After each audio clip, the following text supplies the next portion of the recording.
You know them today as one of the most valuable companies in the world, employing hundreds of thousands of people and selling pretty much anything you could possibly need. But have you ever wondered how exactly Amazon got started? In this story, we're going to be taking a look at Jeff Bezos, the founder of Amazon, and his journey to becoming a multi-billionaire. So if you want to find out how Amazon went from an online bookstore to billions, then stay tuned till the end.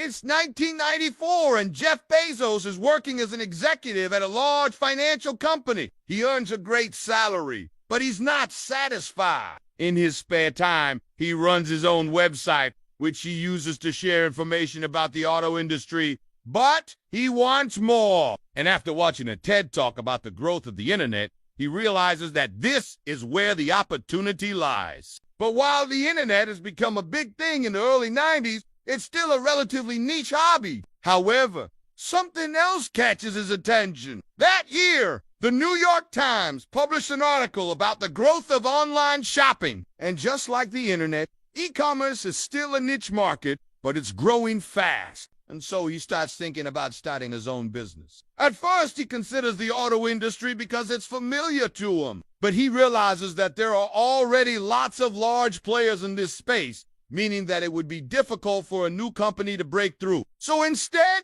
he looks for a different sector to enter. And this is when he discovers a new opportunity. The book industry is ripe for disruption. There were several big players like Barnes & Noble, but none of them had embraced the internet yet. And so this is the industry that Jeff decides to go for. But before jumping into it, he spends some time doing research. He sends emails to over 200 publishers to ask if they would sell books online if he created a platform for them. And the answer is yes, they're all in. But there is one problem. It's not that easy to get the books from the publishers to the customers. So he comes up with a solution. He will buy the books himself and store them in warehouses. Then he'll sell them online and deliver them to the customers himself. And this way, each publisher doesn't have to deal with building their own website or worrying about shipping. They can just list their books on his website and he'll take care of the rest. So, in July 1995,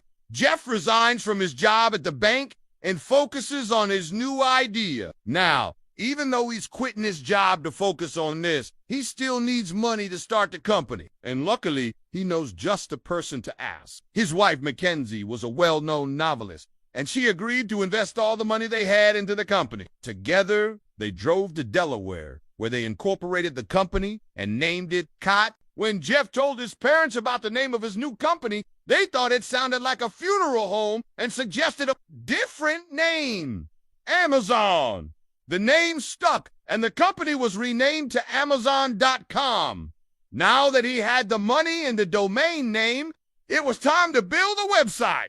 But for this, he needed help. Luckily, his friend from college was a web designer, and he agreed to help him. They built the website and listed books for sale, but there was one problem. It didn't look professional. Jeff wanted to make sure that the site looked legit. And for this, he needed a logo. Luckily, he found a graphic designer who was willing to design a logo for $250. And here's what she came up with. As you can see, it was a huge success. But in all seriousness, the logo wasn't perfect either. And so she offered to redesign it for free. This time, she came up with the logo that we know today. Now that everything was set, it was time to launch the website.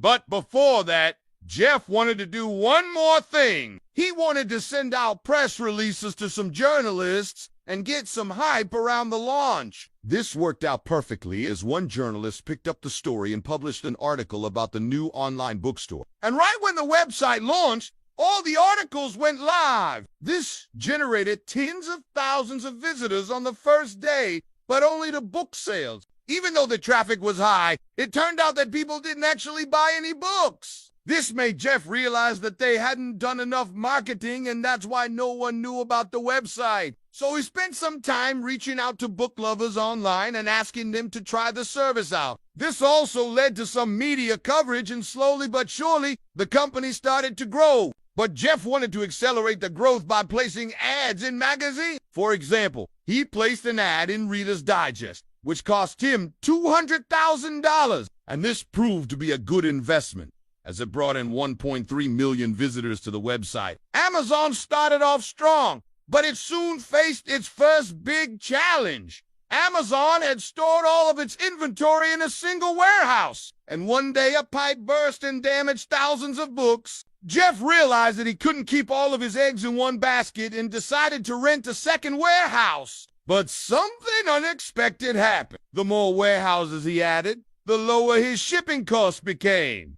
It turned out that it was cheaper to ship a single order from multiple warehouses than from a single central location, and this led to a new business model called Prime. Prime would allow customers to get fastest shipping times and eventually free shipping, and in return, customers would pay a yearly membership fee. While this increased revenue, it also increased expenses. But again, something unexpected happened. As more people signed up for Prime, shipping costs actually went down. You see, now that Amazon had multiple warehouses, they could negotiate lower prices with the shipping companies. This made Prime very profitable and gave Amazon a competitive advantage over other books. By 1998, they were the largest online bookseller in the U.S., and it seemed like things couldn't get any better. That year, they went public at $2 per share and raised $54 million.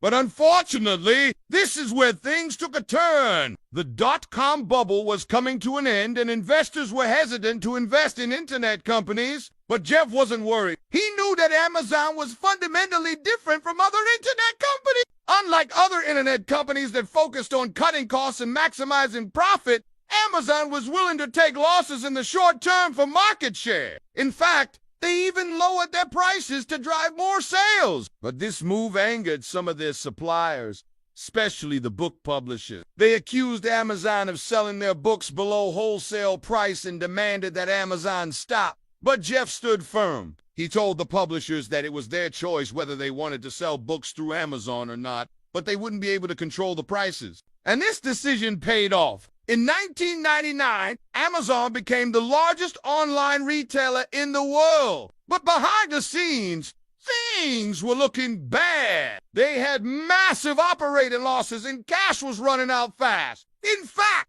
they were burning through $1 million worth of cash every month. This led to speculation that the company would run out of cash by mid-2000, and to make things worse, the dot-com bubble burst. Investors panicked and sold their stocks, which caused the stock price to plummet. But even though the stock price fell, the panic didn't affect Jeff's vision. He continued to grow Amazon and introduce new services like Amazon Web Services, but these weren't as successful as retail. And it wasn't until 2006 that Amazon finally turned a profit. Since then, Amazon has grown to become one of the largest companies in the world. Today, Amazon has a market cap of over $1.7 trillion, and Jeff is worth an estimated $160 billion.